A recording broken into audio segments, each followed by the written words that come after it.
Doug Horner, Alberta's president of the Treasury Board and Minister of Finance, addressed an ongoing controversy over reporting standards used for Budget 2014, which passed late on April 23rd.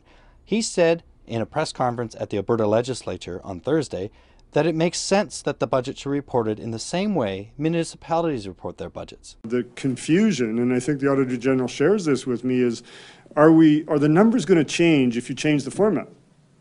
Well, no, they're not. The consolidated surplus deficit number is 1.1 billion, and it can't change because that's done by way of the public sector accounting rules. The three plans that we do, the operating spending, the savings, which most other jurisdictions don't have, by the way, because they don't have savings, and the capital plan are basically all add up to the same thing in the consolidated financials.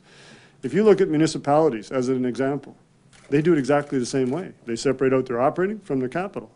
Why would we deprive Albertans of having the same level of scrutiny on our numbers that we require of the municipalities? Airdrie MLA Rob Anderson with the Wild Rose Party says they're unhappy with the amount of debt the province will accumulate in coming years.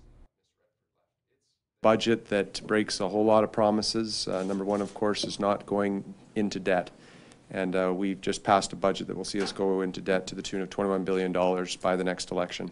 Along the way, a whole bunch of misprioritized spending in a lot of different places. So obviously we're disappointed.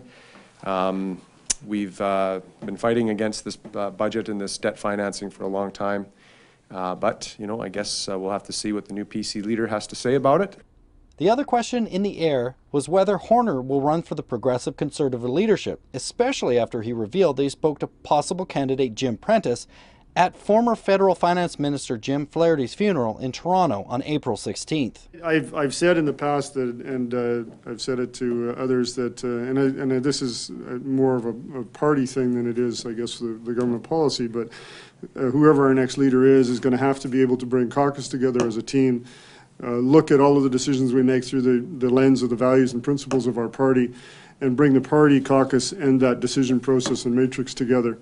Whether that's me or any other candidate, that's what I would see as being a necessity for the next leadership of our party. The current sitting of the Legislative Assembly of Alberta continues through June 5th, 2014. For the Edmonton Sun, I'm Ian Kusarak.